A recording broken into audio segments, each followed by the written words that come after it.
महिला ने जैसे ही अपने पति का ध्यान भटका, चुपचाप एक क्यूआर कोड उसकी पीठ पर चिपका दिया। इसके तुरंत बाद वीणा ने झूठ मूठ का बहाना बनाया कि वो ज्यादा जोर से दबा बैठी। अगले ही पल उसने मिर्ची सॉस की एक बोतल उठाई और सीधे उस कोट वाले हिस्से पर डाल दी। फिर धीरे धीरे उसे रगड़ने लगी। तेज जलन का एहसास जैसे ही जैक के पूरे शरीर में फैला, उसने शिकायत की कि वीणा की मसाज टेक्निक में अभी भी सुधार की जरूरत है। पर वो नहीं जानता था कि ये हरकत उसे बहुत भारी पड़ने वाली है। लगातार हो रही जलन से परेशान होकर जैक एक डॉक्टर से चेकअप कराने गया। डॉक्टर ने उसकी पीठ पर बना क्यूआर कोड देखा और मजाक में कहा, आपका टैटू तो बड़ा यूनिक है। जैक हैरान रह गया। उसने कहा, मेरे पास कोई टैटू नहीं है।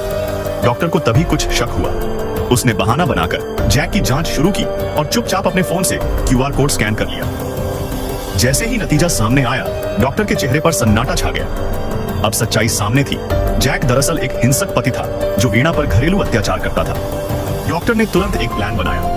उसने कहा कि जलन शायद किसी चीज से एलर्जी के कारण हो रही है और सही इलाज के लिए उसे जैक के घर जाना होगा, जांच करनी होगी। जैक को इसमें कोई शक नहीं हुआ और वो डॉक्टर को अपने साथ घर ले गया। घर पहुंचते ही जैक ने वीणा को घूरते हुए चेतावनी दी कि कुछ भी गलत मत बोलना और फिर डॉक्टर से उसका परिचय कराया। जैसे ही जैक अंदर गया, डॉक्टर ने फौरन वीणा को बताया कि उसने क्यूआर कोड का कंटेंट देख लिया है। वीणा भी तुरंत समझ गई कि डॉक्टर उसकी मदद करने आया है। तभी जैक एक हरा पौधा लेकर आया और पूछा, क्या उसी से उसे एलर्जी हो रही है? डॉक्टर ने नाटक करते हुए कहा, नहीं, ये वजह नहीं है, और जैक को दूसरे कमरे में कुछ चेक करने भेज दिया। इसके बाद डॉक्टर वीणा के साथ एक कमरे में गया, जहां वीणा ने अपने कपड़े हटाकर अपने जख्म दिखाए और बताया कि ये सब उसके पति की करतूत है। डॉक्टर ये सब देखकर दंग रह गया। उसने पूछा, तुमने कभी पुलिस को क्यों नहीं बुलाया? वीणा ने जवाब दिया, मुझे किसी से संपर्क करने की इजाजत नहीं थी। डॉक्टर ने सबूत इकट्ठा करने के लिए वीणा के जख्मों की तस्वीरें लेने की कोशिश की। तभी जैक कमरे में घुस आया।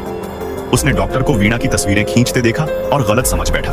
जैक ने वीणा को जोर से धक्का दे दिया, लेकिन इसी दौरान डॉक्टर ने चुपचाप अपनी हथेली में एक नशीला पाउडर निकाला और जैक के सामने उड़ाया। जैक पहले तो हंसते हुए बोला, तुम्हारे ये ट्रिक्स मुझ पर असर नहीं करेंगे।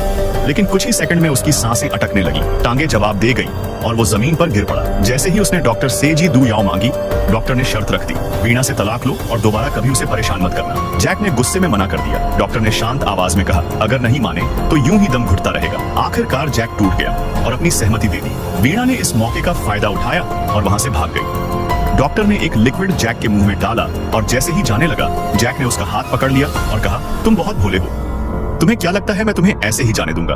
डॉक्टर मुस्कुराया और बोला, मुझे पता था तुम क्या करोगे, इसलिए जो दिया वो असली जेडू याओ नहीं था। इतना सुनते ही जैक समझ गया कि वो पूरी तरह से डॉक्टर के कंट्रोल में था। तभी वीणा पुलिस के साथ वहां पहुंची। जैसे ही जैक ने पुलिस को देखा, वो डर के मारे बेहोश हो गया। इस तरह एक साहसी डॉक्टर की मदद से